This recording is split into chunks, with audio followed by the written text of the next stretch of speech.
কলকাতা। স্থানীয় সংবাদ পড়ছি প্রিয়া বিশ্বকর্মা। প্রথমে বিশেষ বিশেষ খবর।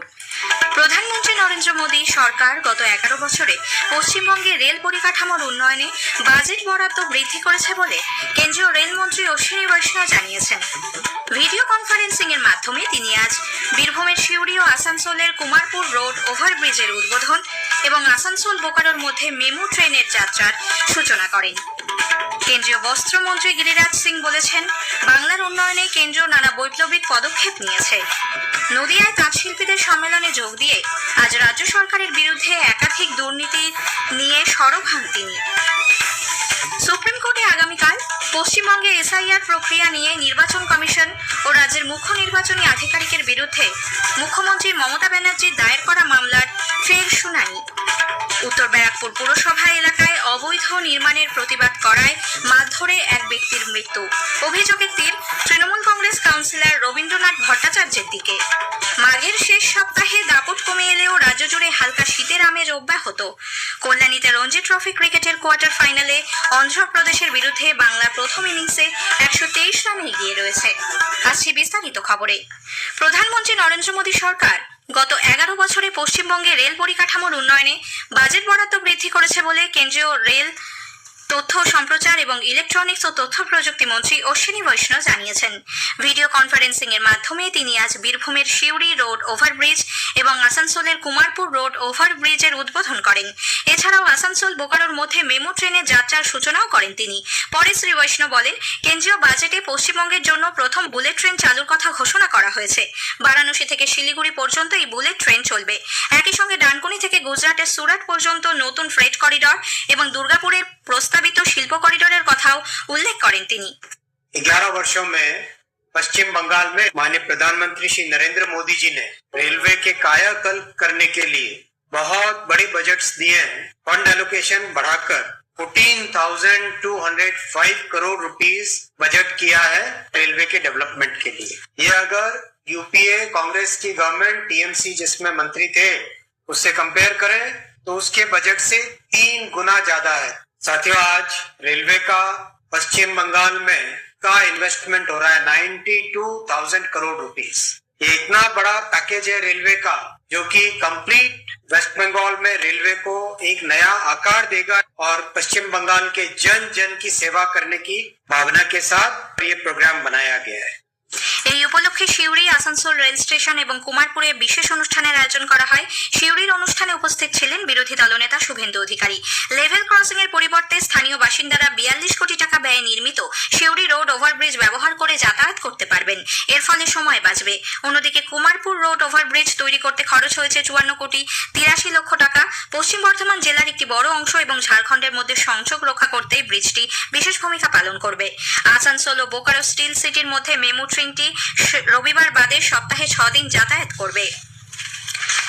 বাংলার উন্নয়নে কেন্দ্র নানা বৈপ্লবিক পদক্ষেপ নিয়েছে বলে কেন্দ্রীয় বস্ত্রমন্ত্রী গিরিরাজ সিং জানিয়েছেন।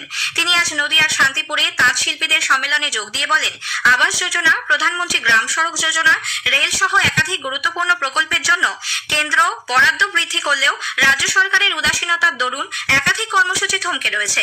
এদিন রাজ্য সরকারের শিক্ষা সহ একাধিক দুর্নীতির বিরুদ্ধে राज्य सरकार विरुद्ध समालोचनाएं सौरभ हन তিনি। भारत की सरकार ने प्रधानमंत्री आवास योजना में 26,000 करोड़ दिया, लेकिन ये अपना आवास बना ली। प्रधानमंत्री ग्राम सड़क योजना में 17,000 करोड़ दिया। ये कई ऐसे कार्यक्रम हैं जो हम सीधे लेकिन राज्य सरकार के सहयोग के बगैर हम सब काम नहीं कर पाए। लेकिन ये लूट की सरकार भी हम नहीं चलने देंगे। कट मनी की सरकार, हमारे बच्चे स्कूलों के बदले कोचिंग में पढ़ाई कर रहे हैं क्योंकि स्कूल में पढ़ाई नहीं हो रही है।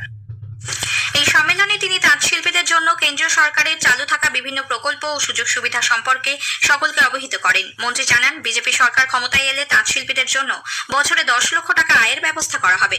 এই প্রকল্প কর্মসংস্থান ও তাঁত শিল্পীদের আয় বৃদ্ধির পাশাপাশি শান্তিপুরের ঐতিহ্যবাহী তাঁত শিল্পকে জাতীয় ও আন্তর্জাতিক স্তরে আরো পরিচিত করে তুলতে সহায়ক হবে। অনুষ্ঠানে উপস্থিত বিজেপির রাজ্য সভাপতি শ্রমিক ভট্টাচার্য বলেন, রাজ্যে কর্মসংস্থান নেই বলেই বিভিন্ন জেলা থেকে প্রচুর মানুষ ভিন রাজ্যে কাজের সন্ধানে যেতে বাধ্য হচ্ছেন। কেন্দ্রীয় বস্ত্রমন্ত্রী আজ বিকেলে ব্যারাকপুরের কেন্দ্রীয় পাট ও সহযোগী তন্তু অনুসন্ধান সংস্থা ক্রাইজ্যাফ পরিদর্শন করেন।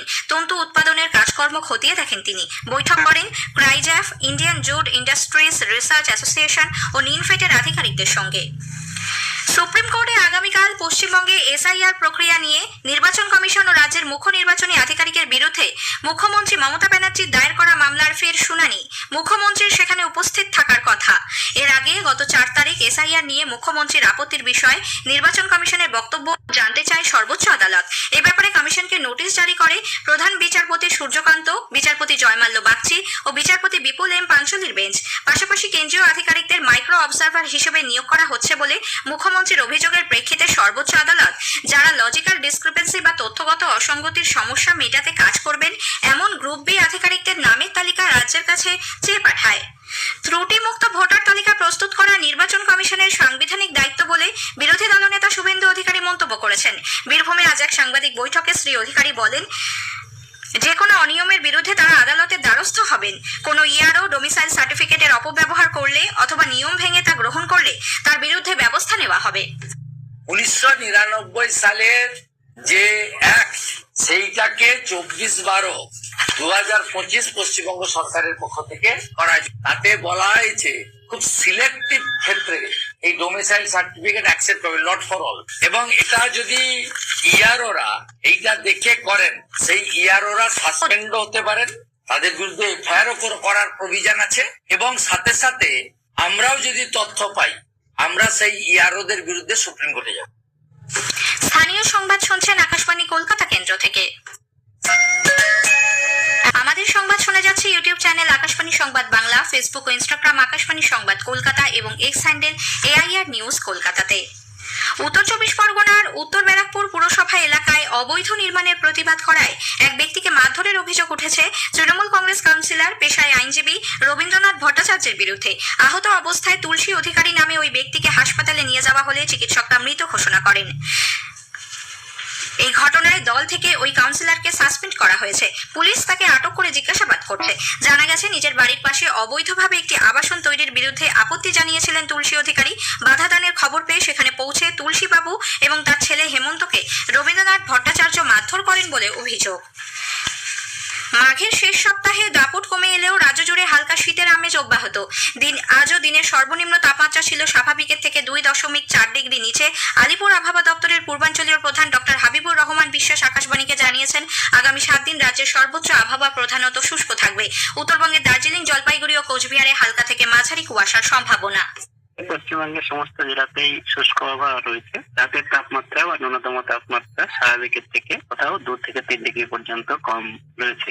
উত্তর পশ্চিম দিক থেকে শীতল এবং শুষ্ক বাতাস এটা আসছে।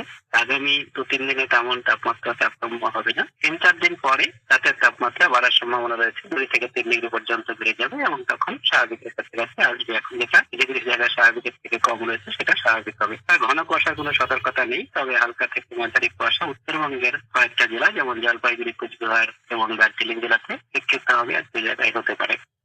কল্যাণীতে রঞ্জি ট্রফি ক্রিকেটের কোয়ার্টার ফাইনালে অন্ধ্রপ্রদেশের বিরুদ্ধে বাংলা প্রথম ইনিংসে তৃতীয় দিনের শেষে 123 রানে এগিয়ে রয়েছে। 5 উইকেটে 199 রান নিয়ে আজ তৃতীয় দিনের খেলা শুরু করে বাংলা দিনের শেষে প্রথম ইনিংসে 6 উইকেটে 418 রান করে। শেষ করার আগে স্থানীয় সংবাদের বিশেষ কিছু অংশ আরও একবার। প্রধানমন্ত্রী নরেন্দ্র মোদী সরকার গত 11 বছরে পশ্চিমবঙ্গে রেল পরিকাঠামোর উন্নয়নে বাজেট বরাদ্দ বৃদ্ধি করেছে বলে কেন্দ্রীয় রেলমন্ত্রী অশ্বিনী বৈষ্ণব জানিয়েছেন। কেন্দ্রীয় বস্ত্রমন্ত্রী গিরিরাজ সিং বলেছেন, বাংলার উন্নয়নে কেন্দ্র নানা বৈপ্লবিক পদক্ষেপ নিয়েছে। সুপ্রিম কোর্টে আগামীকাল পশ্চিমবঙ্গে এসআইআর প্রক্রিয়া নিয়ে নির্বাচন কমিশন ও রাজ্যের মুখ্য নির্বাচনী আধিকারিকের বিরুদ্ধে মুখ্যমন্ত্রী মমতা ব্যানার্জির দায়ের করা মামলার ফের শুনানি। স্থানীয় সংবাদ শেষ হলো, একটু পরেই খেলার খবর।